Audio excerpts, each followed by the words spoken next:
Sa'ad radhiyallahu anhu mengirim 10 orang sahabat.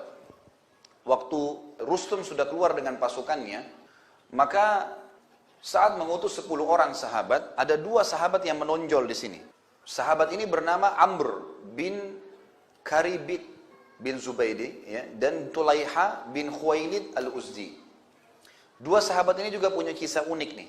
Maka pada saat itu pun 10 orang ini pergi. Rupanya Rustum mengatakan, menerima instruksi dari Yazid Zajar, kita harus kerahkan pasukan kita yang terkuat, yang selama ini belum pernah dikerahkan sebanyak itu, 240.000 orang. 240.000 orang ini dibagi menjadi 3 bagian. Bagian ujung tombak terdiri dari 70.000 orang, bagian jantung dari pasukan tengah itu 100.000 orang, dengan ekor pasukan 70.000 orang. Maka yang terjadi pada saat itu, jalanlah, dan Rustum ini mengatur strategi supaya kalaupun ada mata-mata muslim, dia tahu bahwasanya pasukan ini sangat besar, jalan dulu yang 70.000 itu. Setelah perjalanan 2 hari, baru keluar yang 100.000. Setelah perjalanan 2 hari, baru keluar lagi yang 70.000. Jadi pasukan ini sangat besar jalan. Pada saat itu, 10 orang ini diutus oleh Sa'ad. Coba ngintai. 10 orang ini memang pemberani, terutama 2 orang ini. Masuklah mereka ke pedalaman, kampung demi kampung, lewatin ke dalam sampai menemukan pasukan ini. Pada saat menemukan pasukan yang 70.000 orang pertama ini, maka sahabat-sahabat yang lain di situ mengatakan, ini dia pasukannya nih. Ada bendera, ada pasukan gajah, jumlahnya tidak terhitung, sekitar 70.000 orang. Pada saat itu, orang-orang semua mengatakan ini pasukannya. Kita kembali sampaikan kepada Sa'ad. 2 orang sahabat ini, sengaja saya sebutin namanya karena mereka punya kiprah.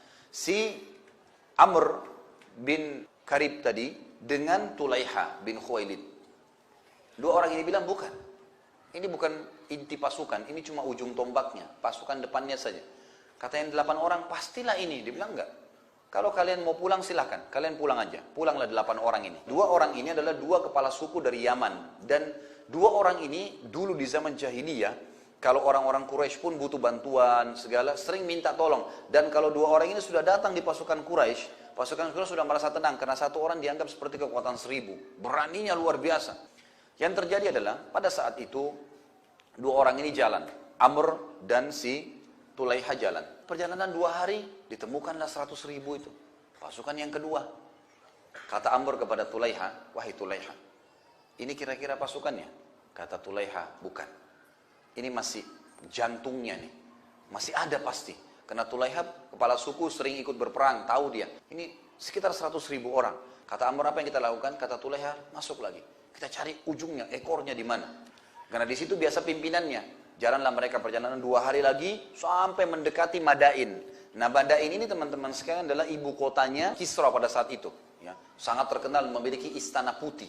Maka yang terjadi, kata Amr, ayolah kepada Tulaiha, jalan. Jalan sampai 2 hari menemukan 70.000 lagi pasukan. 70.000 pasukan yang terakhir yang ditemukan ini, ternyata di situ memang ada singgasana, ya, ada Rustum yang lagi duduk di atasnya, di bawah ada pasukan gajah dan ada gajah-gajah yang berwarna putih, ini biasa gajah-gajah pilihan. Maka kata Amr, apakah ini ekornya? Kata Tulaiha, iya. Kata Amr, kalau gitu ayo kita pulang. Sampaikan aja kepada Sa'ad. Berarti jumlah mereka 240.000. Kata Tulaiha, wahai Amr, sudah sejauh ini kita jalan 6 hari perjalanan, terus kau mau pulang kosong? Kata Amr, kau mau apa? Kata Tulaiha, serang. Riwayat Sahih menyebutkan, maka kata si Amr, wahai Tulaiha, kau sadar kita 2 orang lawan 70.000? Kata Tulaiha, iya. Apa yang kau takutkan? Gitu kan? Kalau kau memang tidak mau menyerang mereka, berarti kau pengecut. Percuma jadi kepala suku, gitu kan? Kata Amr, bukan masalah pengecut, 70.000. Dan kita ini butuh informasi yang kita sampaikan kepada Sa'ad. Gitu kan? Kau tahu saya bukan pengecut, tapi kalau kita nyerang kita terbunuh, berarti yang diinginkan oleh pimpinan kita tidak dapat. Kata Tulaiha, kita tidak akan terbunuh kecuali ajal sudah datang. Kalau kau tidak mau ikut, tunggu di sini. Gitu kan? Ini Tulaiha radhiyallahu luar biasa. Beliau takbir sendirian dan kebetulan waktu itu kebetulan sekali memang pasukan yang 70.000 ini sudah jalan selama perjalanan 2 hari juga dari wilayahnya dia dan lagi istirahat. Pas sudah malam. Kemudian dia datang sendirian. Si Amr nunggu. Dia serang, kemudian dia datang ke kemah-kemah mereka, memutusin tali-tali kemah mereka. Semua yang didapat ditebasin sambil takbir. Allahu Akbar, Allahu Akbar. 1 orang. Karena suara takbir yang sering diucapin sama dia banyak, ya sering terulang, maka orang pikir ini pasukan sedang menyerang.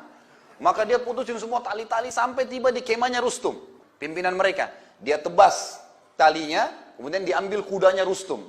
Kuda yang paling bagus pimpinannya diambil, kemudian dia bawa pulang. Dia keluar, ini sudah kacau di pasukan. Dipikir pasti banyak prajurit yang sedang menyerang muslimin. Padahal cuma satu orang. Kemah-kemahnya semua sudah runtuh, obornya diambil, dilemparin, terbakar obor itu. Jadi dia satu orang bikin kacau.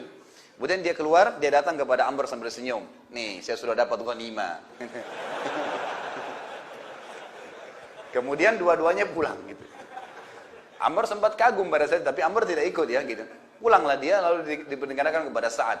Sa'ad mengatakan, bagus yang kamu lakukan. Itu yang namanya prajurit gitu. Mestinya nyerang, jangan takut gitu kan. Ya, ini termasuk kisah yang unik yang terjadi pada saat itu sebelum terjadi peperangan. Dan Sa'ad tetap berpegang pada instruksi. Dan ini penting sekali, memegang instruksi pemimpin. Kata Umar, jangan serang sampai mereka menyerang.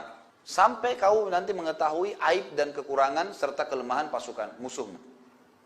Maka ditunggulah. Rustum juga tidak mau buru-buru menyerang. Ringkas cerita pada saat pasukan sudah bertemu, Sa'ad radhiyallahu anhu dengan hikmah Allah subhanahu wa ta'ala kena penyakit kulit waktu itu. Tiba-tiba di tubuhnya muncul bisul-bisul. Dan bisul ini mengeluarkan banyak sekali nanah dan darah. Kesakitan. Jadi dia cuma bisa berdiri atau tengkurap. Dia nggak bisa yang lain. Sa'ad radhiyallahu anhu. Maka Sa'ad mengatakan, saya menunjuk Khalid bin Marfa', ini ada satu tabi'in ya. Kata Sa'ad, letakkan saya di tempat tertinggi di arena peperangan ini. Kebetulan Qadisiyah ini ada di lapangan kayak padang pasir dan ada gunung-gunung batu. Maka Sa'ad pun dibawa sampai ke atas. Nah Sa'ad ini radhiyallahu anhu baring tengkurap sambil melihat pasukan musuh. Dan ternyata hikmahnya juga adalah Sa'ad jadi bisa tahu seberapa besar pasukan musuh, karena kalau dari gunung kan kelihatan. Terus Sa'ad terus memotivasi ya para pasukannya sampai dia mengatakan, aku telah mewakilkan kepada Khalid bin Arfatah sebagai wakilku, maka ikutilah dia. Maka mereka pun akhirnya mengikuti Khalid bin Arfatah. Kata Sa'ad menjelang sholat duhur, jangan pernah menyerang sampai azan duhur dan kalian sholat duhur. Setelah sholat duhur, maka dengarkanlah pecikan takbirku. Kalau aku takbir yang pertama, maka kalian juga ikut bertakbir. Saat takbir, orang yang dibawanya menyampaikan takbir, sana takbir, terdengar takbir, takbir semua serentak. 30.000 orang. Setelah itu, kalian tenang. Tunggu instruksi takbir saya yang kedua. Maka Sa'ad pun bertakbir setelah melihat pasukan musuh, sambil berdoa kepada Allah lalu berkata, Allahu Akbar yang kedua. Sampailah kepada orang yang dekat Sa'ad lalu menyampaikan sampai ke pasukan. Semuanya takbir yang kedua. Kemudian Sa'ad melihat lagi ke arah musuh sambil berdoa kepada Allah subhanahu wa ta'ala akan mengucapkan takbir yang ketiga. Dia rupanya ini secara manusiawi ingin melihat reaksi takbir kepada pasukan-pasukan musuh. Dan Sa'ad bisa melihat dari jarak jauh, mereka saling melihat satu sama yang lain. Artinya ini ada pengaruh kejiwaan terhadap takbir tersebut. Karena 30.000 orang semua takbir. Maka Sa'ad berkata, saya akan takbir yang ketiga. Dan pada saat selesai saya takbir yang ketiga, kuatkan tali-tali sendal kalian. Kuatkan pelana-pelana kuda kalian, bertawakallah kepada Tuhan kalian, dan seranglah musuh kalian dengan mengejar surga dari mereka. Maka takbirlah yang ketiga, Allahu Akbar, semuanya Allahu Akbar, lalu pasukan semuanya memperbaiki sepatunya, sendalnya, dan ini ternyata punya efek juga. Musuh-musuh pada saat melihat 30.000 orang di hadapannya, walaupun jaraknya lumayan gitu kan, tapi ternyata mereka semua serentak dari kudanya, itu melihat ke arah sepatunya. Karena instruksi pemimpin begitu. Musuh-musuh rupanya menangkap lain. Musuh-musuh menangkap berarti ada senjata-senjata di kaki-kaki mereka nih, gitu kan? Ada yang dirahasiakan, gitu kan? Padahal instruksi Sa'ad cuma begitu. Suruh kuatkan sendal-sendal kalian, kuatkan pelana-pelana kalian. Maka ini sebuah hal pemandangan yang unik bagi musuh-musuh Allah Subhanahu wa taala. Maka yang terjadi pada saat itu semua pun memperhatikan. Sa'ad melihat dari atas. Kata Sa'ad, setelah takbir yang keempat, maka ujung tombak maju menyerang. Lalu beberapa saat setelah itu disusul oleh sayap kanan dan sayap kiri tanpa menunggu. Pada saat kalian sudah bertemu dengan musuh kalian, ucapkan dengan suara keras, la haula wa la quwata illa billah. Ucapkan la haula wa la quwata illa billah. Terus begitu. Maka akhirnya pasukan pun melakukan saat bertakbir yang keempat, Allahu Akbar, disampaikan Allahu Akbar, semuanya bertakbir, maka dilakukanlah ujung tombak maju. Kemudian sayap kanan, sayap kiri maju. Mereka begitu mengucapkan la haula wala quwata illa billah, la haula wala quwata illa billah, maka di dalam buku-buku sejarah dikatakan musuh-musuh mereka berjatuhan seperti lalat-lalat yang jatuh, bertebaran jatuh karena semangat yang besar. Orang-orang muslim ingin mencari kematian karena saat mengatakan kejarlah surga dari musuh-musuh kalian, sementara musuh-musuh mereka itu berharap bisa selamat karena mereka menerima gaji dari itu, beda. Lalu Sa'ad radhiyallahu anhu memerintahkan pada saat itu ujung ekor untuk jalan maju ke depan, terus maju saja dengan sentakan-sentakan kaki mereka sambil bertakbir, sambil melantunkan ayat-ayat surah Al-Anfal.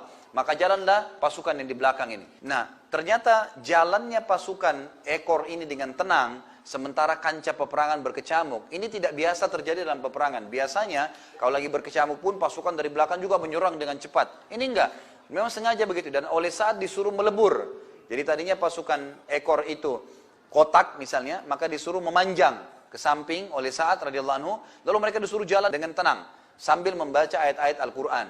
Oleh musuh, ternyata Rustum di bagian belakang menyaksikan kejadian tersebut dan melihat kalau ini adalah strategi perang yang belum pernah mereka tahu sebelumnya, dan ini memang sangat luar biasa. Musuh-musuh pada saat melihat ada pasukan yang melebar datang dari belakang tidak menyerang, maka dengan jalannya mereka pelan. Biasanya pasukan kalau jalan pelan itu karena terlalu banyak jumlahnya. Pasukan kalau banyak jumlahnya maka jalannya pelan, tidak bisa semuanya serentak lari gitu kan. Maka mereka mengira bahwasanya pasukan ini sangat banyak, bukan lagi 30.000 seperti yang diinstruksikan. Ringkas cerita adalah setelah 3 hari peperangan, 4 hari tepatnya terjadi peperangan, pasukan muslimin mendapatkan kemenangan. Dan pada saat itu Rustum pun sendiri terbunuh di tangan kaum muslimin.